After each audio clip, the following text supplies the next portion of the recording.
During my senior year of high school, I was continually optimistic that I might go on a date sometime. I wasn't quite sure how I was going to do it, but I figured that if I was patient, it would happen to me too. There's a saying that there are three kinds of people: people who make things happen, people who watch things happen, and people who wonder what happened. And at that time, life was what happened to me while I watched and wondered. And I always wondered why. I was like the dog that wears that special collar that shocks him every time he reached the boundary of his lawn. And after a while, he learns the limits of where he can go, and then he goes no further. He doesn't even try to go further because the invisible fence is where pain stops him dead in his tracks. He's conditioned not to try. He learns to stay within his comfort zone. I didn't wear a collar. I didn't need to. Somehow I was already conditioned not to try to go beyond the limits of my comfort zone, always fearful of some quick correcting sting. That especially included dating and girls. I was still unclear on the concept of asking, since asking assumed that there was a chance that the askee would actually say yes. I didn't really understand how that was supposed to happen to me.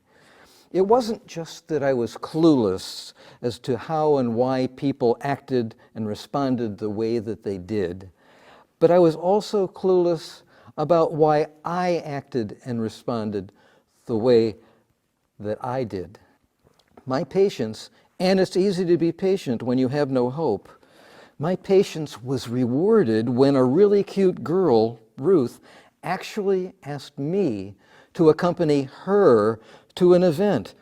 This was beyond my wildest expectations, even after learning that we were supposed to attend this event with her father.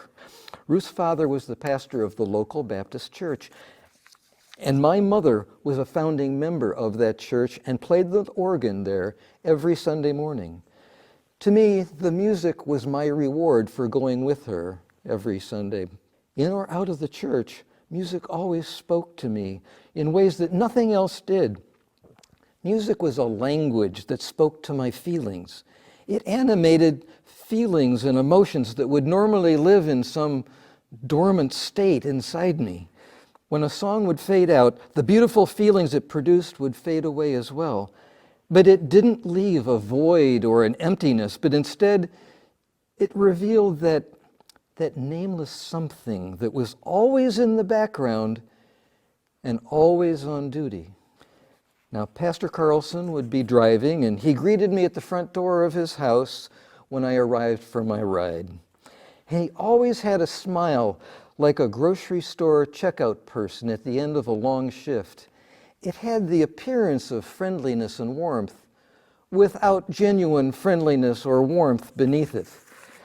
He looked at me more closely than he ever did before, and he looked at me the way that doctors looked at someone when they're trying to detect some disease in a body. Was he trying to detect some disease in my soul? Well, Ruth came and greeted me as well, and her smile was equal parts perkiness and wholesomeness, and both were genuine. She seemed happy to see me, and I was happy that she was happy, and I was cautiously optimistic about the evening until I started to get this familiar, almost paralyzing feeling like I was approaching the boundary of my safe zone, and something unforeseen or painful might occur at any moment. I hope this wasn't going to spoil anything. The event that we attended was a revival of some kind. But even then, going out with a girl, even to a Baptist revival, with her father, seemed like a good idea. It seemed like a step in the right direction. The traveling evangelist who conducted the meetings filled the hotel ballroom with energy and emotion, and he announced that, among other things, he was going to talk about sin. Well, I was really interested in sin, especially if it involved girls. And I was really looking forward to learning more about it and to make it even better. He was going to play songs by bands and singers that I really liked. And I was hoping that on this evening, The music was going to give me a glimpse into one of those mystifying places beyond the boundaries of the safe world of my comfort zone. So I listened intently to the Reverend Billy James Hargis as he earnestly explained that rock and roll led to promiscuity and an unhealthy interest in sex among young people. Now I was really interested. This was the good stuff. Then the world began to change. The floor beneath me, it turned to quicksilver, and panic began to emerge when he began to declare in no uncertain terms that this was bad, the work of the devil, and a very bad thing. This mysterious and irresistible relationship that I had been trying to understand for so long was supposed to be a bad thing. How could this be? Reverend started to make his point by playing the Rolling Stones song, Satisfaction, as if that made everything self-evident. To me, it just reinforced the exact opposite of what he was saying. It reinforced to me that this was something that I wanted to know more about, and that something was a good thing. And then he played Lou Christie's song, Rhapsody in the Rain. It was about a young couple who shared an intimate moment in a car in a rainstorm, and to me this was not something that was morally reprehensible, as Reverend Hargis was saying. To me, this was the story of two people who had an actual relationship. I wanted to find more about how this relationship thing worked because it seemed like a good thing, and I wanted one too.